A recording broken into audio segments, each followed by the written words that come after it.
वसल्लम वसल्लि अलैहि। बिस्मिल्लाहिर्रहमानिर्रहीम। क़ालू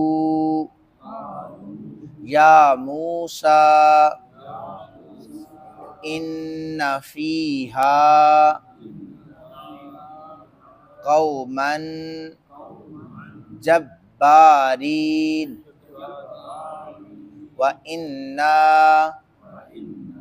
लन नदखुलहा हत्ता यखरुजू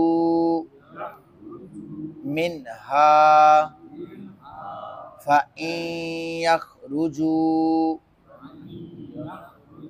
मिन्हा फ़इन्ना दाखिलून।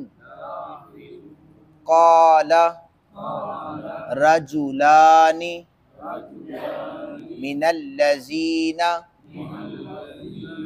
यख़ाफ़ून अनअमल्लाहु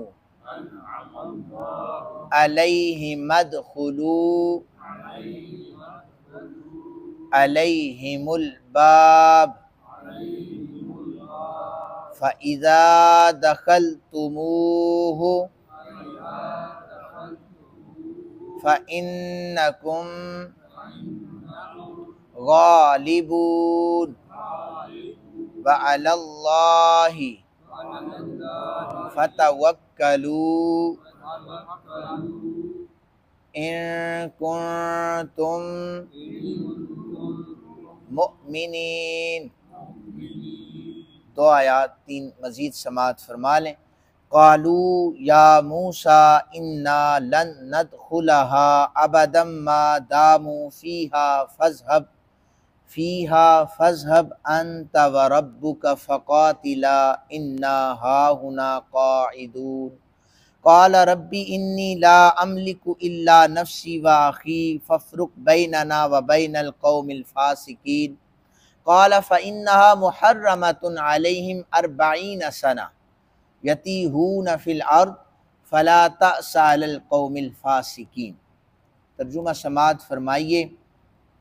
अल्लाह रब्बुल जलाल इरशाद फरमा रहे हैं, उन्होंने कहा है मूसा, इस सरज़मीन में तो बहुत बड़े बड़े जिस्मों वाले लोग हैं और हम इस ज़मीन में उस वक्त तक दाखिल नहीं होंगे जब तक कि वो इस ज़मीन से निकल ना जाएं। फिर अगर वो इससे निकल गए तो हम ज़रूर उसमें दाखिल होंगे।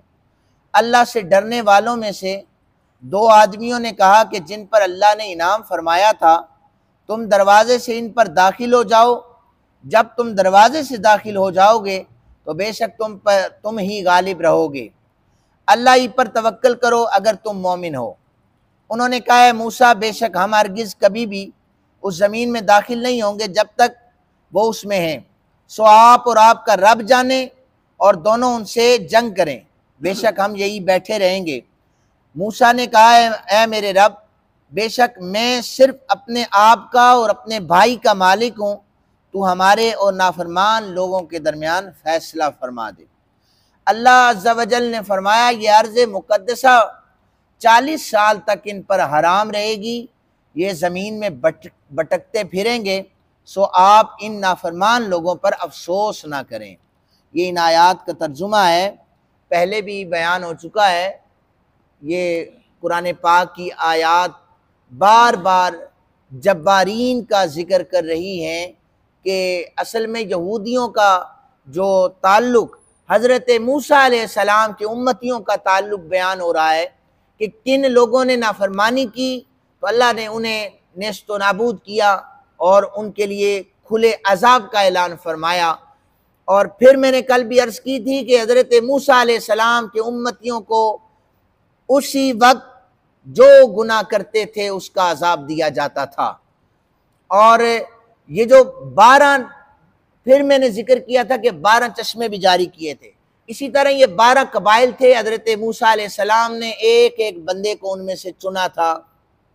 ये 12 लोग थे, इन्हें जासूस बनाकर भेजा गया था कि तुम फलां सरजमीन में, अरीहा का ये नाम यहाँ पर लिखा है, वहाँ पर जाकर तुम जासूसी करो। असल में जब्बारीन, जब्बार उसे कहते हैं जो मामलात में दूसरों की इस्लाह करने वाला हो, लेकिन वक्त गुजरने के साथ साथ इस्तिलाह में ये माना इस्तेमाल होने लगा कि बड़े जिस्म वाला, बड़ी ताकत रखने वाला, कुव्वत रखने वाले को जब्बार कहा जाता है। और फिर हजरत इब्ने अब्बास रदी अल्लाह ताला अन्हुमा बयान करते हैं कि जब ये 12 नुकबा दाखिल हुए ना बाग में, तो वो जो जब्बारीन में से एक शख्स था वो बाग में से फल तोड़ रहा था। अब मैंने रिवायात सुनाई थी, नेफे वाली भी, हाथ वाली भी, तो बताते हैं कि हजरत इब्ने अब्बास वाली रिवायत जो है वो कहते हैं कि उस बड़े जिस्म वाले ने इन 12 बंदों को अपनी आस्तीन में डाल लिया और जाकर अपने बादशाह के सामने फेंका। पिछली रिवायत में था अपनी बीवी के सामने फेंका, यहाँ पर कहा अपने बादशाह के सामने फेंका कि ये हमारी जासूसी करने आए हैं। तो उन्हें कहा जाओ जाकर अपने आका को खबर दे दो कि हम इतने बड़े जिस्म वाले, हमसे मुकाबला तुम नहीं कर सकते। हजरत मूसा अलैहिस्सलाम ने एक अहद लिया था उन 12 में से कि कोई भी बात होगी मुझे आकर बतानी है, उम्मत को नहीं बतानी, अवाम को नहीं बतानी, मुझे बतानी है। दो ने पासदारी की, सिर्फ 2 लोगों ने, एक हजरत यूशा बिन नून थे, एक कालिब बिन युकन्ना थे, उन दोनों ने पासदारी की, सिर्फ बात आके हजरत मूसा को बताई। वो जो बाकी 10 थे उन्होंने आकर अवामुन्नास में बात को फैला दिया। जब उन्होंने बात को फैलाया तो लोग तो डर गए, वो कहने लगे कि अब मूसा तुम जानो और तुम्हारा खुदा जाने, हम नहीं लड़ सकते। उसकी मिसाल इमाम बुखारी ने दी है कि ये हजरत मूसा अलैहिस्सलाम के उम्मती थे। हदीस बयान फरमाते हैं, अब्दुल्ला इब्ने मसूद रावी हैं, कहते हैं कि जंगे बदर मुसलमानों की तादाद सिर्फ 313 थी। नबी पाक सल्लल्लाहु अलैहि वसल्लम अल्लाह की बारगाह में हाथ उठाकर अर्जियां पेश करे थे, मालिक यही सारा सरमाया है, ये 313 हैं, अगर ये आज खत्म हो गए तो फिर हो सकता है तेरा नाम लेने वाला बाकी कोई ना बचे। मालिक हमारी मदद फरमा। कुरान कहता है फरिश्तों के जरिए भी मदद की गई। तो हुजूर का खुतबा सुनकर हजरत मिकदाद खड़े हो गए, कहने लगे या रसूलुल्लाह सल्लल्लाहु अलैहि वसल्लम, हम हजरत मूसा के उम्मतियों की तरह नहीं हैं। उन्होंने कहा था कि तुम जानो तुम्हारा खुदा जाने, मुकाबला सख्त लोगों से है, या रसूलुल्लाह आगे हजारों की तादाद आ जाए, आपके गुलाम हाजिर है। तो फिर हजरत साद बिन अबी वक्कास नबी पाक सल्लल्लाहु अलैहि वसल्लम के सामने शीशा पिलाई दीवार की तरह खड़े थे और मेरे आका करीम सल्लल्लाहु अलैहि वसल्लम ने फरमाया, मेरे माँ बाप साद तुझ पर कुर्बान हो जाएं। हर आने वाला तीर हजरत साद अपने सीने पर खा रहे थे। सहाबा की बाजू कट गई, सहाबा किराम के जिस्म चकनाचूर हो गए। और फिर मैं एक दिन पहले भी हदीस मुबारका सुना रहा था कि एक सहाबी को तो कुफार ने ये कहा तुझे सूली पर लटकाया हुआ है, इस जगह पर तो सोच जहां पर मोहम्मद अरबी होता।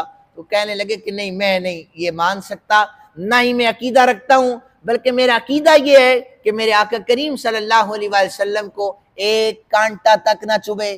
हजरत अम्मार बिन यासिर की अम्मा जान जो इस्लाम की पहली शहीदा हैं, इस्लाम की पहली शहीदा हैं, उन्हें कहा गया कि सुना है तुमने छुप कर मोहम्मद अरबी का कलमा पढ़ लिया है। अबू जाल ने 2 सरकश ऊंटों को लाया, एक टांग को जो है वो एक ऊंट के साथ बांधा और दूसरी टांग को दूसरे ऊंट के साथ बांधा और दोनों को मुख्तलिफ समत दौड़ा दिया। उनके जिस्म को चीर दिया गया। वो इस्लाम की पहली शहीदा थी, लेकिन उनकी जबान से एक जर्रा बराबर भी हुजूर के खिलाफ कोई जुमला नहीं निकला। इमाम बुखारी कहते हैं वो हजरत मूसा के उम्मती थे, हुजूर के उम्मतियों को देखो। इसलिए आप भी रसूल कायनात सल्लल्लाहु अलैहि वसल्लम के उम्मती हैं, उम्मती होने का सबूत दिया करें, हुजूर से सच्ची मोहब्बत करें। उन पर जो बद्दुआ जो हजरत मूसा अलैहिस्सलाम ने दुआ की थी कि ये मेरे नाफरमान हैं, तो उन पर अल्लाह ताला ने फरमाया कि 40 साल तक जो अर्ज़ मुक़द्दसा है इन पर हराम कर दी गई। हुआ ये था कि एक वादी तय, एक मैदान था जिसे वादी तय या मैदान तय कहा जाता था। वो टोटल 18 मील लंबा था, टोटल 18 मील लंबा था। जब वो नाफरमान लोग उस मैदान में दाखिल हुए, वो चलते रहे, सुबह चलते थे कि हम अर्ज़ मुक़द्दसा में दाखिल होंगे, सुबह चलते थे, शाम हो जाती थी, शाम को वहीं पर होते थे। ये हजरत मूसा की दुआ कबूल हुई थी, तो अल्लाह ताला ने उन पर अजाब जारी किया था। सुबह से शाम तक चलते थे, सफ़र करते थे, और शाम को वो वहीं पर होते थे, वो सफ़र उनका तय ही नहीं होता था।